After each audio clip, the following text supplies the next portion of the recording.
Hi, I'm Susan from Sunrise Quilt Studio, and today I have another new quilt on the machine.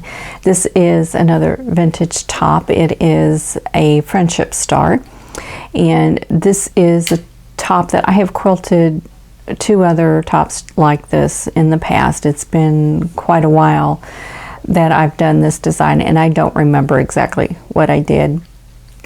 So I'm going to show you a couple of design ideas, and then of course I'll show you video as I'm working on this quilt.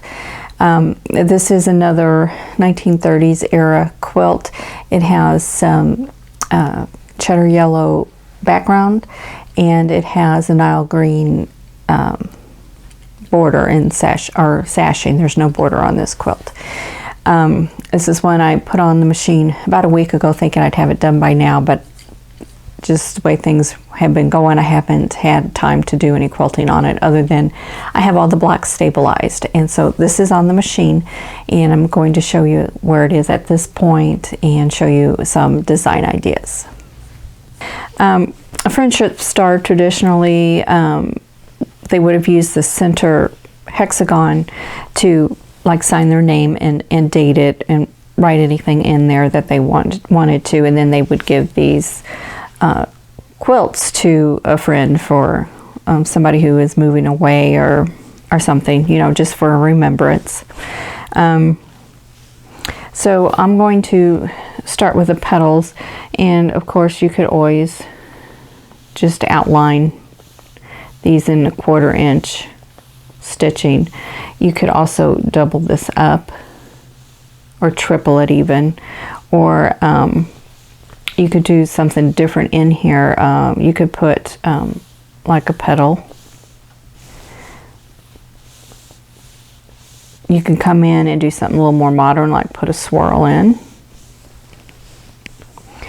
You could do like a feather, and these are a little hard for me to do upside down, so let's see how this works.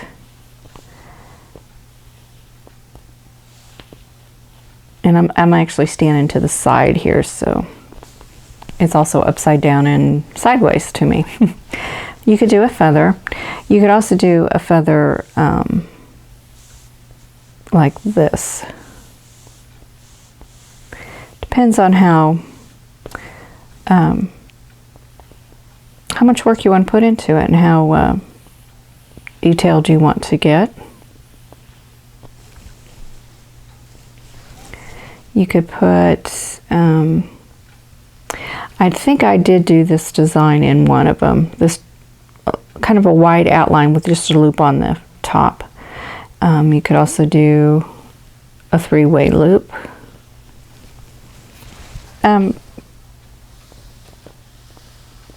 You could just do kind of a spiky star point. We could do continuous curve.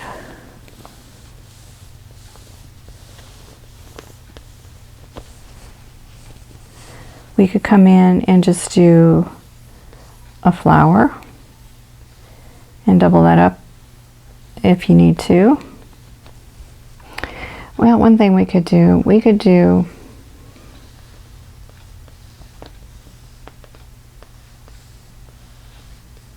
something like this. So we have, what I would do, how I would quilt this in is I would go around with this first row so that I don't have to stop and start. Come down and do the second row.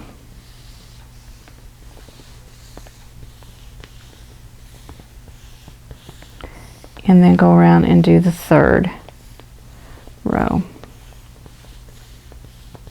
And you can space these far apart, or you can, you know, space them in the same distance.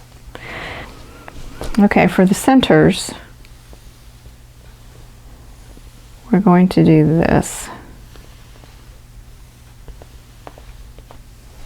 And then if you wanted to make it like a spider web design, you can do that and do a couple of rows of that if you want.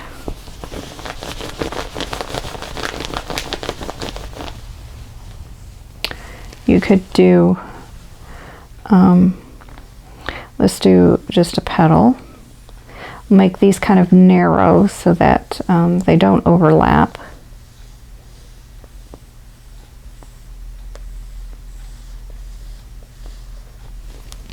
Or if you do want them to overlap, make them wider. And find your center point, and then we're just going to make these wider.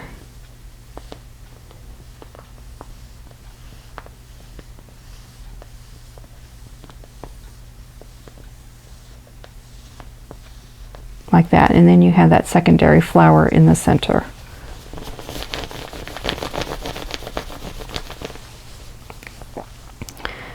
We could do a loop.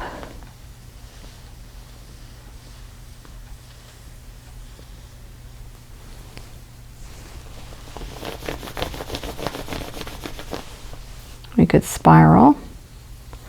Make that as close or as loose as you want. You could do the big cabbage rose. You just keep going round and round and round, which is cute. And you could do concentric circles, like a bullseye. You could do pebbles, which would make it look kind of like a sunflower, and make those, you know, small and large. You kind of, you know, put some small ones in there and some large ones.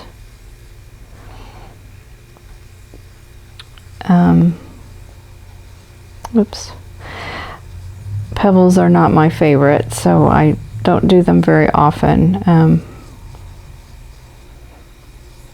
I have done them. I've actually had one quilt where I did quite a few of them. I think that's probably what burnt me out on them. I just am not interested in doing them much anymore.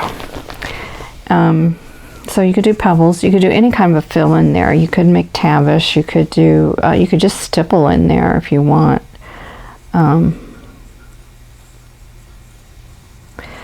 Stippling, I know, is not popular anymore. It used to be very popular when I first started quilting, and a lot of stippling got done. And now it's, people kind of avoid that, but that's something you could do. Now for your outsides, to me that's always the biggest decision to make. I have a little harder time deciding what to do there. So let's try cross canoes here, and then let's try this petal design there. We could do, let's do something angular here and just cross it like that. Now this design, you can also flip that. Instead of having this point go out this way, you can just have it facing the other direction. You could do this.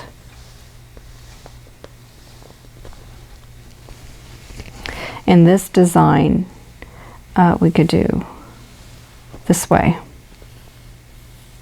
It gives it a different look. Other things you can do in here, you could come in and just do a big swirl. And then here, of course, you could also always cross hatch. You could just put a big X in there. You could do a background fill. Continuous curve.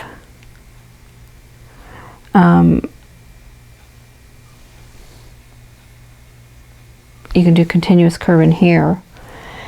And there was, let's do,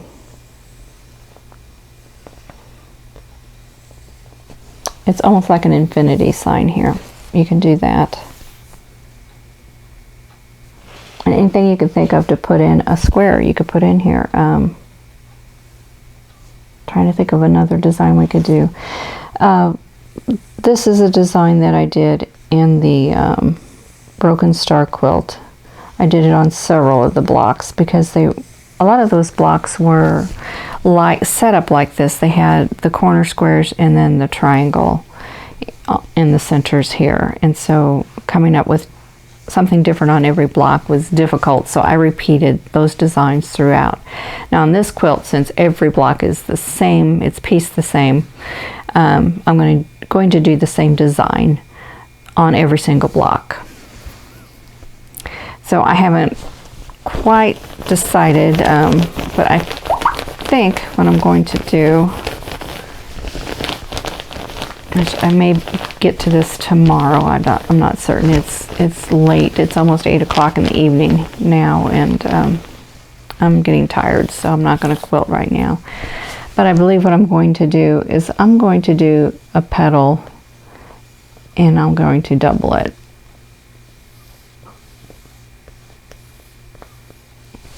And this is how I would quilt it, coming back over and doing the petal in the same direction. You could also just do it backwards like this and then stitch over whichever way works best for you.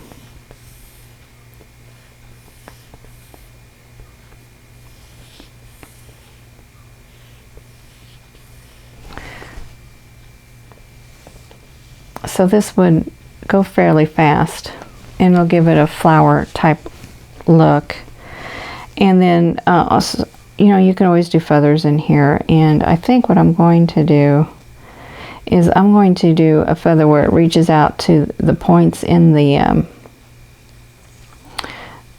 octagon here.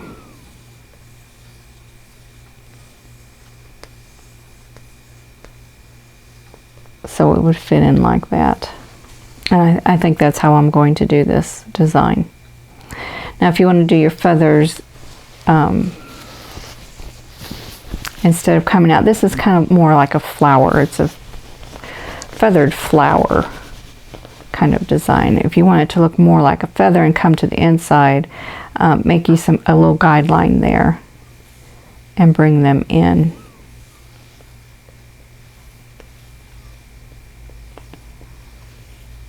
Like that, and then stitch in the ditch around here to give your feathers a spine.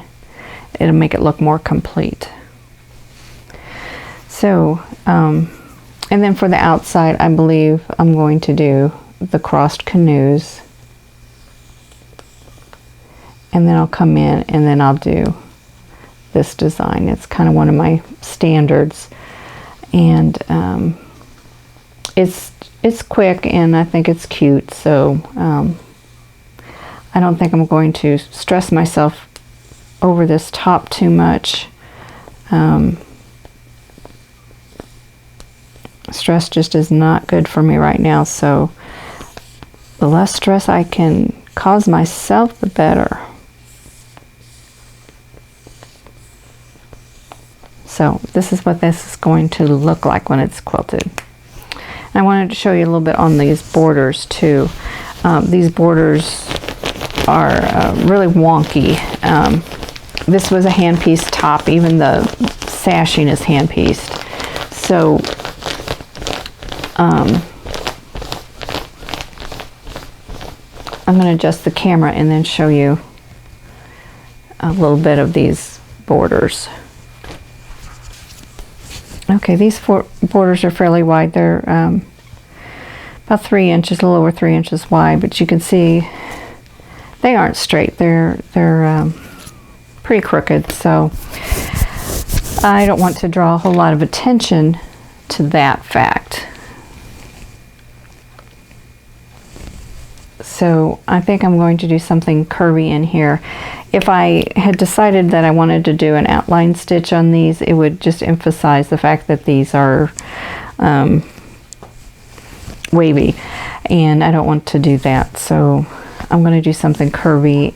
So we're going to do, I'm going to do a swirl. So we're going to do a big swirl, come back to a small one, and then a large, small, large, small, and then large again.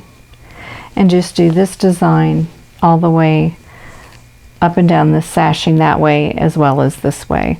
And of course these would stop and start here. These would be continuous. Now if this quilt was turned the opposite direction, it would be easier to do this without stopping and starting. The way I have it loaded right now, I'm going to have to stop and roll the quilt to keep going, or I can just stop, break thread, and just move on to the next section. So that is an option. Or I could turn the quilt when I get to that part, because the sashing will be the last thing I do. Another thing, if you've got these wavy borders like this and you don't want to emphasize them, is to go ahead and quilt a wavy line in here. So you can cross over here if you want to, but I wouldn't want to do that if I've already got quilting in here. So what I would do is do wavy line down both sides, and I'm not going to worry about having these look the same. And then you can either do another one down the center, or you can put something else in there if you want.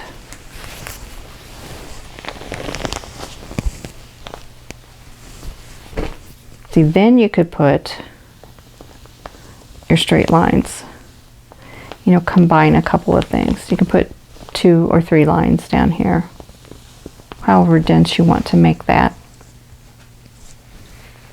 You could also put a swirl design or a feather.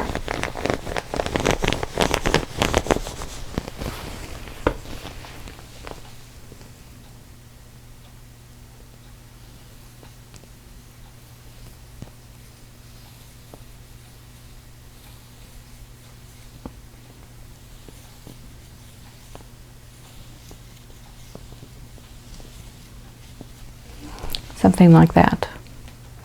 That way you're not drawing a whole lot of attention to your wavy borders, because this will be your showcase here. And also use matching thread if you can.